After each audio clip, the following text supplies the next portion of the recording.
The New York City mayoral election is currently underway on November 4th, 2025, with crucial implications for the future of one of the world's largest cities. As I recently tweeted, the ballot form being used in this election is a complete scam. Allow me to explain the reasons behind this serious allegation for the millions of voters who deserve clarity and transparency in this democratic process. First and foremost, the claim that no voter ID is required in New York City elections is true, and it is a problem. Unlike many states that require proof of identity to vote, New York relies on other verification methods, such as voter registration databases and signatures. While voter ID laws are contentious and debated, the reality is that the lack of a mandatory ID requirement creates openings for fraudulent voting.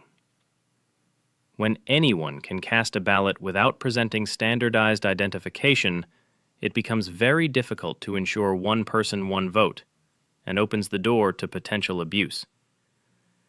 This is a glaring weakness, especially in an election of such magnitude with multiple candidates and complex political dynamics.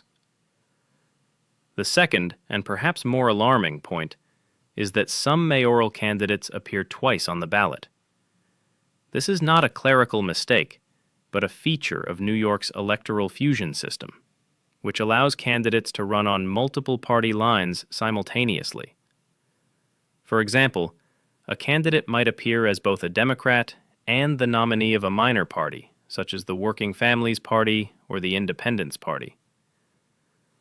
While electoral fusion is legal in New York and meant to give voters more nuanced choices and allow candidates to consolidate support, it can be extremely confusing. A voter might see the same candidate listed twice under different party labels and wonder if these are separate individuals or if their vote counts differently depending on line placement. This dual listing can distort the perception of a candidate's true support and may unintentionally mislead voters about the competitiveness of the race.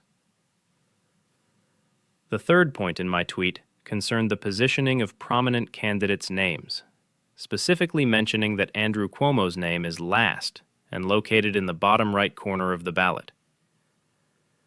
Ballot design and name placement are critical components that influence voter behavior. Studies consistently show that candidates listed at the top or left side of the ballot benefit from a primacy effect, where voters are more likely to select the first options they see. The placement of Cuomo's name in the bottom right may reduce his visibility and put him at a disadvantage, subtly shaping election outcomes. The lack of standardized, fair ballot design can undermine the impartiality expected in a democratic election. Whether this was intentional or a result of arbitrary ballot formatting, it raises serious concerns about fairness. In the broader context, the 2025 mayoral race is a contested one, with a crowded field.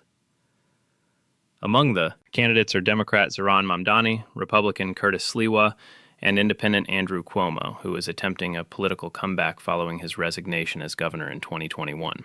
Cuomo's campaign has been marked by controversy, as has the election environment itself. The current mayor, Eric Adams, initially sought a second term but withdrew from the race amid indictment and legal challenges.